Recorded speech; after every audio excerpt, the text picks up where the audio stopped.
नमस्कार दोस्तों, जय हिंद, वंदे मातरम। स्वागत है आपका अपने टीटी फैमिली शिक्षकों के परिवार जायसवाल कोचिंग सेंटर पर, पावर्ड बाय शिक्षा ही प्रकाश।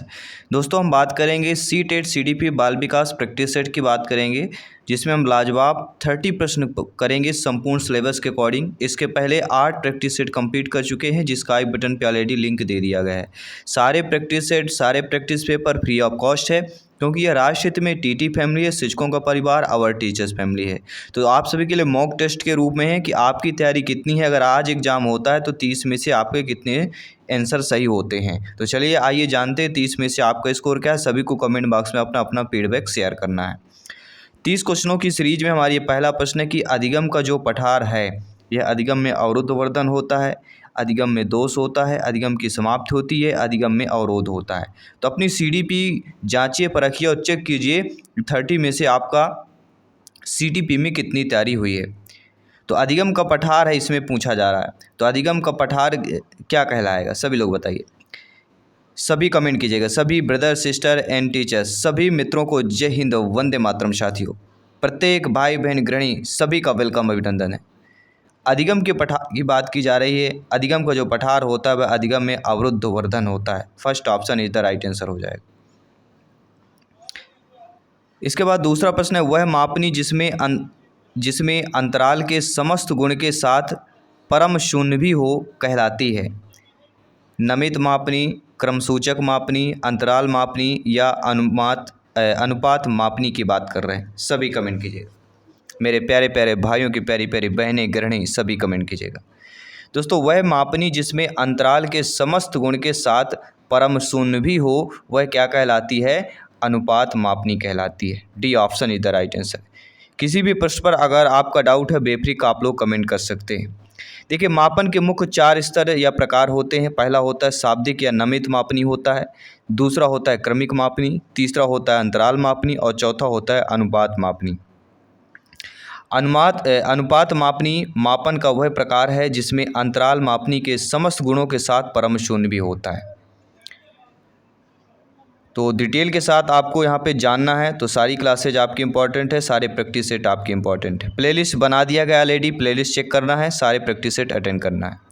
दोस्तों, आरटी एक्ट 2009 के अकॉर्डिंग धारा 34 के तहत गठित राज्य सलाहकार परिषद का अध्यक्ष कौन होता है?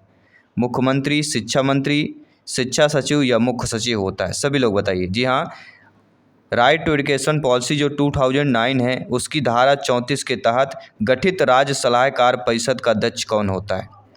देखिए, आरटी एक्ट की धारा टोटल कितनी धाराएं यहाँ पे बनाएंगे? 38 टोटल धाराएं बनाई गई हैं, और इसमें से गठित राज्य सलाहकार का अध्यक्ष होगा मुख्यमंत्री, शिक्षा मंत्री, शिक्षा सचिव या मुख्य सचिव होगा। ये आपको कमेंट करके बताना है। आपको सर्च करना है और इसका कमेंट करके बताना है, क्योंकि संभावित प्रश्न है आपके एग्जाम की दृष्टि से, इसलिए आपको कमेंट करके इसको बताना है। आपकी तैयारी कितनी है, आइए जांचते हैं, परखते हैं और अगला प्रश्न देखते हैं। छात्रों में सही व्यवहार के प्रशिक्षण हेतु सर्वाधिक महत्वपूर्ण क्या होता है? प्रशंसा, दंड करना, पुरस्कार करना या सही व्यवहार या प्रस्तुतिकरण करना?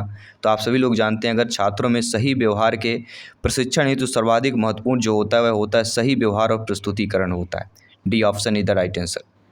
नो डाउट सभी लोग समझ रहे होंगे। आइए बात करेंगे अगले प्रश्न की। दोस्तों, फ्राइड के अनुसार यहाँ पे बताना है। फ्राइड के अनुसार हमारे कथन दिए गए हैं और अर्थ आपको बताना है, और अक्सर एग्जाम में पूछा भी जाता है। तो फ्राइड के अकॉर्डिंग हमें यह बताना है कि ग्रहण की या सीखे हुए तथ्यों को धारण करना या पुनः स्मरण करने की सफलता को विस्मरण कहते हैं। विस्मरण का अर्थ यह होता है कि किसी समय प्रयत्न करने पर भी किसी पूर्व अनुभव को स्मरण करने या पहले सीखी हुई किसी कार्य को करने की सफलता। या विस्मरण वह प्रवृत्ति है जिसके द्वारा दुखद अनुभवों को स्मृति से अलग कर दिया जाता है। बिल्कुल राइट, ऑप्शन सी होगा। विस्मृति वह प्रवृत्ति होती है जिसके द्वारा दुखद अनुभवों को स्मृति से अलग कर दिया जाता है। विस्मरण कहते हैं ना, विस्मरण, उसे भूल जाना चाहिए। और सिगमंड फ्रायड ऑस्ट्रेलिया के प्रमुख तंत्रिका तंत्र विशेषज्ञ थे। मनोविश्लेषण चिकित्सा का पिता भी इनको सिगमंड फ्रायड को माना जाता है। तो सिगमंड फ्रायड को भी आपको ध्यान देना अच्छे तरीके से। अगला प्रश्न है, खाली स्थान छात्र में रुचि उत्पन्न करने की कला है। शिक्षण, सहानुभूति, समदृष्टि, प्रेरणा? सभी लोग बताइएगा। जब आपकी नियुक्त होगी, आप लोग अध्यापक अध्यापिका बनेंगे, कक्षा में पढ़ाने जाएंगे, तो ये बताइए छात्र में रुचि उत्पन्न करने की कला कौन सी कहला जाएगी? और वह होती है प्रेरणा। Is the right answer. प्रेरणा पाकर क्या होते हैं, बच्चे पढ़ाई में रुचि लेने लगते हैं, जिससे ज्ञानार्जन की गति भी तीव्र हो जाती है। अगला प्रश्न है, ध्यान को केंद्रित करने की आंतरिक दशा क्या होती है? अवधि, नवीनता, रुचि या आकार की बात कर रहे हैं। तो आप सभी लोग जानते हैं ध्यान को केंद्रित करने की जो आंतरिक दशा कहलाती है वह हमारी रुचि होती है, इंटरेस्ट होता है। अगला प्रश्न देखिएगा। अगला प्रश्न है, SOR किसके द्वारा प्रस्तावित किया गया है? जी हाँ, SOR हम बात करेंगे वुडवर्थ की, कोफा, कोहलर या गेस्टाल्टवादी मनोवैज्ञानिकों की बात करते हैं। देखिए SOR की जब भी बात की जाती है तो SOR सभी लोग जानते हैं वुडवर्थ के द्वारा जो है प्रस्तावित किया गया है। इसका पूरा नाम होता है स्टिमुलस ऑर्गेनिज्म रिस्पॉन्स। अमेरिकी वैज्ञानिक वुडवर्थ द्वारा जो प्रस्तावित किया गया था SOR बंधन को। अगला प्रश्न है, इनमें से कौन सा फ्लेंडर की अंतःक्रिया विश्लेषण प्रणाली से संबंधित नहीं है? छात्र का कथन, अभिभावक कथन, शिक्षक कथन या मौन हो जाएगा। तो आप सभी लोग जानते हैं इनमें से फ्लेंडर की अंतःक्रिया विश्लेषण प्रणाली से संबंधित आपका छात्र कथन होगा, शिक्षक कथन होगा, मौन होगा, लेकिन अभिभावक कथन यहाँ पे नहीं होगा। तो फ्लेंडर की अंतःक्रिया विश्लेषण प्रणाली से संबंधित अभिभावक का कथन नहीं है। According to questions B option यहाँ पे राइट आंसर हो जाएगा।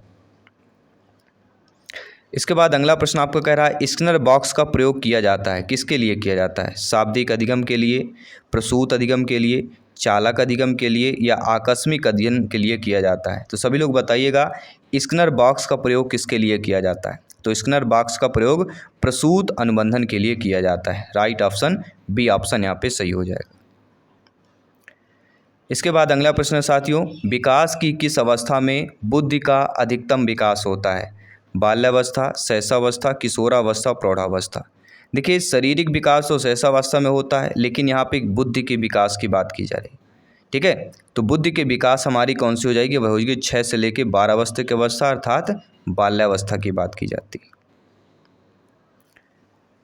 आइए बात करते हैं आपके अगले प्रश्न की। अगला प्रश्न है, सांख्यिकी में वह रेखा चित्र जिसमें आवृत्तियों को स्तंभों द्वारा प्रदर्शित किया जाता है कहलाता है? ये कई बार पूछा गया TET एग्जाम में। स्तंभाकृति, आवृत्ति, बहुभुज, संचयी आवृत्ति या रेखा चित्र? सभी लोग बताइएगा। प्रत्येक ब्रदर्स, सिस्टर्स, भाई बहन, गृहिणी, टीचर्स सभी कमेंट करके बताइएगा, क्योंकि सभी का सपना है CTET एग्जाम को 101% फतेह करना। तो सांख्यिकी में वह रेखा चित्र जिसमें आवृत्तियों को स्तंभों द्वारा प्रदर्शित किया जाता है उसको स्तंभाकृति कहा जाता है। First option is the right answer. इसके बाद अगला प्रश्न जो कि इंपॉर्टेंट प्रश्न हम इसको बोलेंगे और संभावित प्रश्न एग्जाम के दृष्टि से ध्यानपूर्वक समझिएगा। किस संविधान संशोधन ने शिक्षा का अधिकार प्रदान करने वाला एक नया अनुच्छेद 21A संविधान में जोड़ा है? 86वें, 87वें, 88वें या 89वें में? किस में जोड़ा गया है? सभी लोग बताइए। देखिए जिस संविधान ने शिक्षा अधिकार प्रदान करने वाला एक नया अनुच्छेद 21 में जोड़ा है वह हमारा कहलाता है 86वां 86 संविधान संशोधन की बात की जाती है। अगला, शिशु का अधिकांश व्यवहार आधारित होता है मूल प्रवृत्ति पर, नैतिकता पर, वास्तविकता पर या ध्यान पर आधारित होता है? तो आप भली भांति जानते हैं, समझते हैं, आप सभी लोग भावी अध्यापक अध्यापिकाएं सभी लोग ज्ञानी सर्वव्याख्याता लोग हैं कि शिशु का अधिकांश व्यवहार जो आधारित होता है, बच्चे का जो अधिकांश व्यवहार आधारित होता है वह मूल प्रवृत्तियों पर होता है। क्यों? क्योंकि इस अवस्था में शिशु का जो मूल प्रवृत्ति आधारित होती है, शिशु का व्यवहार किन पर आधारित होता है? मूल प्रवृत्तियों पर आधारित होता है। अगला प्रश्न आइए जान लेते हैं।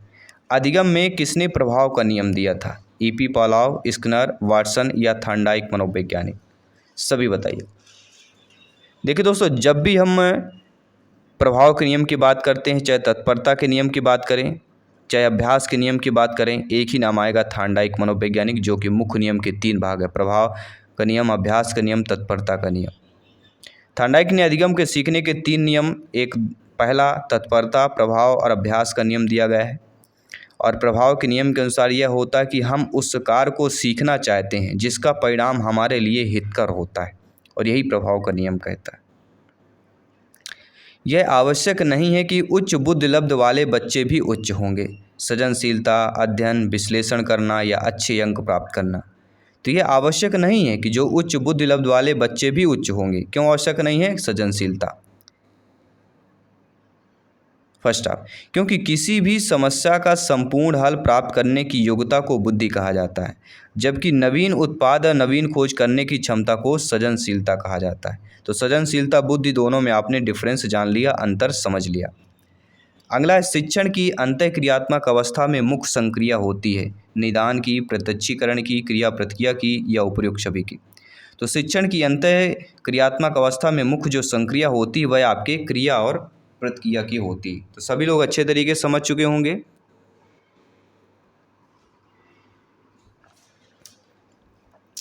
आइए बात करते हैं, आपके अगले प्रश्न की बात कर लेते हैं। दोस्तों, निम्न में से किसी विधि का उपयोग जो है स्मृति के मापन के लिए नहीं किया जाता? प्रत्यायन विधि, तार्किक विधि, पहचान विधि या पुनः सीखने की विधि।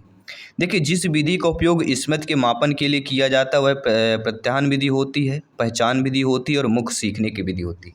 इन तीन विधियों का उपयोग जो है स्मृति मापन में किया जाता है, लेकिन तार्किक विधि का उपयोग स्मृति मापन में नहीं किया जाता। इसलिए according to question B option हमारा यहाँ पे सही हो जाएगा, क्योंकि स्मृति वह योग्यता होती है जो पूर्व अनुभवों या अधिगम से सीखी गई बातों को संचित करना, कालांतर में उसका चेतन जगत में प्रयोग करने से संबंधित होता है, उसी को स्मृति कहा जाता है।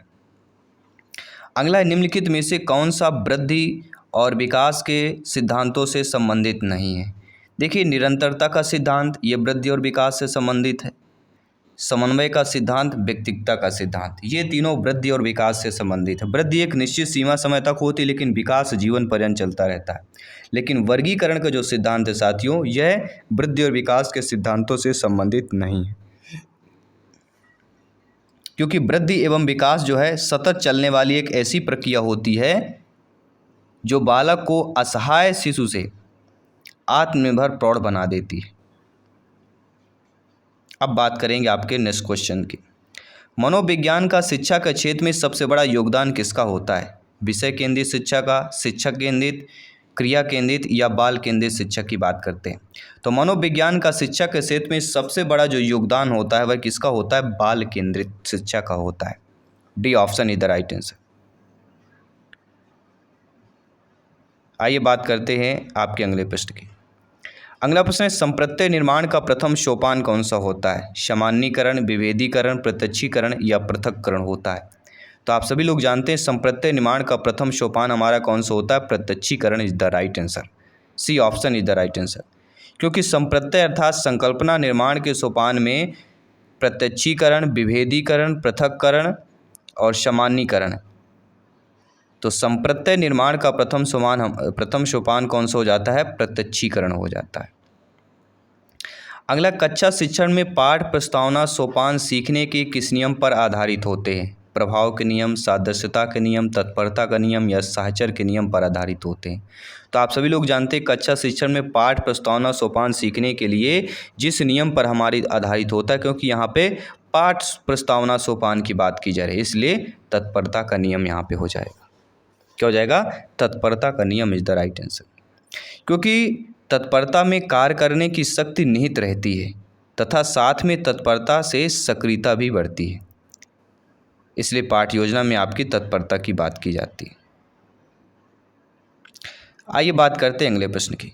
दोस्तों, उदाहरण, निरीक्षण, विश्लेषण, वर्गीकरण, नियमीकरण निम्नलिखित में से किस विधि के सोपान है? निगमन, आगमन, अंतर्दर्शन या बहिर्दर्शन। एक चीज़ अपने मन में गांठ बांध लेना, अगर उदाहरण पहले है तो फिर आगमन विधि करना है, अगर यहाँ पे नियम पहले दिया गया है तो फिर आपका निगमन विधि करना है। तो पहले यहाँ पे क्या है? उदाहरण दिया गया, इसलिए किसका सोपान हो जाएगा? आगमन विधि का सोपान हो जाएगा। ठीक है, आइए बात करते हैं अगले प्रश्न की तरफ चलते हैं। अगला प्रश्न है, प्रेक्षणात्मक अधिगम संप्रत्यय किसके द्वारा दिया गया था? टॉलमैन, बंडूरा, थार्नडाइक या कोहलर की बात करते हैं। देखिए, जब भी प्रेक्षणात्मक अधिगम संप्रत्यय की बात की जाएगी एक ही मनोवैज्ञानिक का नाम आएगा और वह है Albert Bandura is the right answer. B option is the right answer. कोई शक, कोई डाउट, बेफिक्र आप लोग कमेंट कर सकते हैं। प्रेक्षणात्मक अधिगम संप्रत्यय को संकल्पना का अधिगम संप्रत्यय भी बोला जाता है, तो आपको कन्फ्यूज बिल्कुल नहीं होना है, बिल्कुल डटकर सामना करना है और आंसर करेक्ट बताना है। एग्जाम में सारे क्वेश्चन के आंसर को अपने माइंड की मेमोरी में सेव करते जाना है, एक एक क्वेश्चन, एक एक आंसर, एक एक डिटेल आपको सेव करते जाना है। बाल मनोविज्ञान का क्षेत्र क्या होता है? केवल शैशवावस्था की विशेषताओं का अध्ययन करना, केवल गर्भावस्था की विशेषताओं का अध्ययन करना, केवल बाल्यावस्था की विशेषताओं का, या गर्भावस्था से लेकर किशोरावस्था की विशेषताओं का अध्ययन करना। देखिए, बाल मनोविज्ञान का अर्थ ही होता है, क्या अर्थ होता है कि गर्भावस्था से लेकर किशोरावस्था तक की विशेषताओं का अध्ययन करने को ही बाल मनोविज्ञान का क्षेत्र माना जाता है। आइए बात करेंगे अगले प्रश्न की। अगला प्रश्न है, अवधान के आंतरिक अथवा व्यक्तिनिष्ठ निर्धारक कौन होते हैं? तो इसके हमारे निर्धारक जो होते हैं रुचि, लक्ष्य और अभिवृत्ति होते हैं। जी हाँ, अवधान के आंतरिक या व्यक्तिनिष्ठ जो निर्धारक होते हैं वह हमारे रुचि, लक्ष्य और अभिवृत्तियाँ होती हैं। अगला प्रश्न देख लेते हैं, अनुभव द्वारा व्यवहार में परिवर्तन कहलाता है स्मृति, सीखना, प्रेरणा या चिंतन। तो भले कई बार पूछा गया है, रिपीटेड प्रश्न है, संभावित प्रश्न है कि अनुभव द्वारा व्यवहार में परिवर्तन कहलाता है वह हमारा सीखना। अगर अनुभव द्वारा आपके व्यवहार में परिवर्तन आ गया तो समझ लीजिए आप कुछ न कुछ सीखे हैं, और सीखने की परिभाषा ही इसी को बोल दिया जाएगा। अगला प्रश्न है, प्रासंगिक अंतर्बोध परीक्षण जिसे हम TAT के नाम से जानते हैं, इसका विकास किसके द्वारा किया गया? साइमंड, होल्जमैन, मरे या बेलक द्वारा। तो प्रासंगिक अंतर्बोध परीक्षण या TAT परीक्षण जिसके द्वारा किया गया है वह हमारे मुर्रे कहलाते हैं। थर्ड ऑप्शन हो जाएगा प्रासंगिक अंतर्बोध परीक्षण। TAT व्यक्ति एक कैसा मापन है? तो ये व्यक्तित्व मापन परीक्षण है। कई बार पूछा जाता है व्यक्तित्व मापन, ये याद रखिएगा, ये शब्द आपको माइंड की मेमोरी में सेव कर लेना है। एक परिस्थिति में अर्जित ज्ञान दूसरी परिस्थिति में उपयोग करना क्या कहलाता है? सीखने की विधियाँ, सीखने के स्थानांतरण, सीखने में पठार या सीखने में रुचि। तो एक परिस्थिति में अर्जित ज्ञान दूसरी परिस्थिति में उपयोग करना क्या कहला जाता है? वह सीखने में स्थानांतरण कहला जाता है। और इस प्रैक्टिस सेट का 30वां प्रश्न आपके स्क्रीन पर है। ध्यान आकर्षित होने में खाली स्थान की प्रमुख भूमिका होती है उद्दीपन की तीव्रता की, उद्दीपन की उपादेयता की, उद्दीपन की विश्वसनीयता की या उद्दीपन की सक्रियता की। तो सभी लोग जानते हैं ध्यान आकर्षित होने में जिसकी प्रमुख भूमिका होती है वह किसकी होती है? उद्दीपन की तीव्रता की होती है, क्योंकि उद्दीपन की तीव्रता ध्यान आकर्षित करने में महत्वपूर्ण भूमिका इसलिए निभाती है क्योंकि उद्दीपन की तीव्रता जितनी ज़्यादा होगी व्यक्ति चाहते हुए भी उसकी तरफ जो है आकर्षित हो जाता है। अक्सर आप लड़कियों, अगर कोई अच्छी लड़की दिखती क्यों आकर्षित हो जाते हैं? क्योंकि उसमें उद्दीपन की तीव्रता आपके अंदर आ जाती है। कोई भी लड़कियों, अगर अच्छा लड़का दिख जाता है, बॉडी बिल्डर, बड़े अच्छा बॉडी होगी, लड़कियां भी देखती हैं, महिलाएं भी देखती हैं, सब कोई देखता है भाई। पर्सनालिटी को कौन नहीं पसंद करता? अच्छे को कौन नहीं देखता? बुरे को जल्दी कोई नहीं देखता, लेकिन अच्छे को सब देखना चाहते हैं। अच्छा सब ठीक है, पर अच्छा बनने के लिए बुरे से भी लड़ना पड़ता है, ये आप जानते हैं। तो ये रहे दोस्तों 30 क्वेश्चंस हमने कंप्लीट किया CDP के प्रैक्टिस सेट में संपूर्ण सिलेबस के अकॉर्डिंग। 30 में से आपके स्कोर कितने सही हुए हैं, आपके कितने क्वेश्चन सही हुए हैं, आपके कितने आंसर आए हैं, आपको कमेंट बॉक्स में बताना है। और डेली आपको 7:30 to 8 PM हमारी क्लास को ज्वाइन करना है। बाद में भी आप लोग ज्वाइन कर सकते हैं क्योंकि फ्री ऑफ कॉस्ट क्लासेज है, कोई यहाँ पे चार्जर नहीं है। साथ ही साथ फ्री में नोट्स, PDF फाइल सब कुछ प्राप्त होती है। कहाँ पर? टेलीग्राम चैनल पर। और टेलीग्राम चैनल में आपको सर्च करने लेना है जायसवाल कोचिंग सेंटर, क्योंकि ये TT फैमिली है, शिक्षकों का परिवार, आवर टीचर्स फैमिली है। तो चलिए मिलते हैं फिर मॉर्निंग पे 11:30 के क्लास पर। धन्यवाद। का जय हिंद, वंदे मातरम।